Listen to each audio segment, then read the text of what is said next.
मैं एक मुस्लिम धर्म से हूँ और मैं ये पूछना चाहता हूँ, मैं सनातन में आ तो गया हूँ पर मैं ये पूछना चाहता आप मुस्लिम हैं? हाँ। क्या नाम था आपका मेरा पहले? पहले जावेद नाम था। जावेद। काफी लोग जानते भी होंगे तो तो आपने हिंदू धर्म अपना लिया? हाँ हाँ, क्योंकि सबसे पहले मैं एक बात कहना चाहूँगा, क्योंकि काफ़ी लोग मुझसे कहते हैं कि तुम हिंदू बने हो।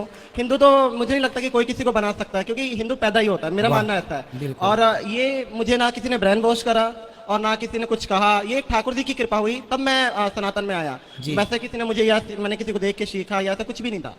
तो मैं सभी लोगों से ये कहना चाहूँगा, और मेरे जो फैमिली वाले हैं वो भी आज तो आज आपके फैमिली वाले आपका विरोध नहीं करते कि तुम कहाँ अभी चल? मैं अभी इतना डिप्रेशन में हूँ, पूछो मत। मुझे फोन आ रहे हैं फैमिली वालों के ज्यादा आ रहे हैं, बाकी अदर तो कोई कुछ भी नहीं कह रहा, पर फैमिली वाले का आज भी मम्मी का फोन आया और वो कहने लगे हमसे कोई मतलब नहीं, हम मर भी गए हैं तो हमारा मुंह मत देखियो। तो दोस्तों, आज गौरी गोपाल आश्रम में दिल दहला देने वाली घटना हुई है। महाराज जी के सामने एक मुस्लिम व्यक्ति हिंदू धर्म अपनाकर आता है और महाराज जी से कहता है कि मैं मुस्लिम हूँ लेकिन मैंने हिंदू धर्म अपना लिया है, क्या इससे मुझे कोई पाप लगेगा?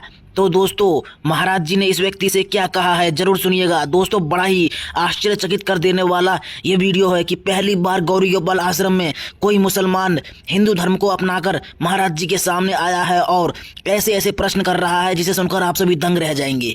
महाराज जी के सामने कहता है कि आप कहते हैं कि धर्म परिवर्तन करना सबसे बड़ा पाप है और मैंने धर्म परिवर्तन किया है, मैं मुसलमान था और मैं आपके धर्म में आ गया हूँ, क्या मुझे इससे पाप लगेगा? इस पर महाराज जी इस मुस्लिम व्यक्ति से क्या कहते हैं, चलिए बिना किसी देरी किए हुए इस इंटरेस्टिंग वीडियो को अंत तक देखते हैं और जानते हैं पूरी घटनाक्रम। हमारी वजह से पूरे रिश्तेदार, तेरी वजह से हमें पूरी वो कर रहे हैं, और मतलब हमसे रिश्तेदारी टूट गई है। हमारी एक लड़की है, उसकी शादी करनी है, तेरी वजह से उस लड़की की भी जिंदगी खराब हुई है।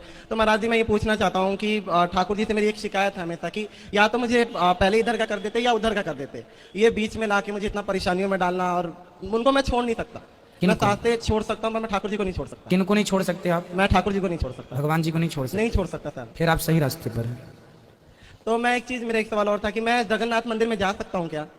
कि जगन्नाथ जी के मंदिर में अब तो आप इन्हें धर्म बदल लिया है, आपने धर्म परिवर्तन कर लिया अपना। हाँ जी। वैसे देखो, धर्म परिवर्तन करने की जरूरत ही नहीं पड़ती। हमारे ठाकुर जी जो है ना, हमारे भगवान कभी ये नहीं कहते कि तुम हिंदू हो जाओगे तो ही हम तुम्हें मिलेंगे। हाँ, भगवान तो कहते हैं कि तुम मुसलमान भी हो और यदि तुम उसी रूप में मुझे प्रेम कर लोगे तो मैं उसी रूप में तुम्हें प्राप्त हो जाऊंगा। हमारे भगवान कभी नहीं कहते कि तुम धर्म बदलो। नहीं रस खान जी को उसी रूप में, उसी लिबास में प्राप्त हुए थे भगवान। जब उनकी कृपा हुई तो मैं सब कुछ खाया करता था, पर जैसे उन्होंने कृपा करना स्टार्ट करा तो अपने आप ही छूटने लग गया। सब चीज़ों को देखकर वो मन वॉमिटिंग थी आनी, ये अपने आप होने लग गया। तो ये मुझे नहीं लगता कि मैं छोड़ सकता था या वो करता। आज का टाइम है कि कोई आमलेट भी बनाता है घर के पास में तो उससे भी मुझे बहुत दिक्कत होती है, ऐसा लगता है जैसे वॉमिटिंग हो जाएगी। तो ठाकुर जी की कृपा ही है।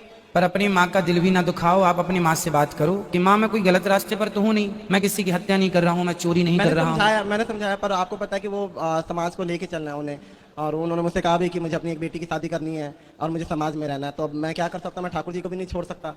तो मुझे समझ नहीं आ रहा। तो आपको ये भक्ति का रोग कब से लगा?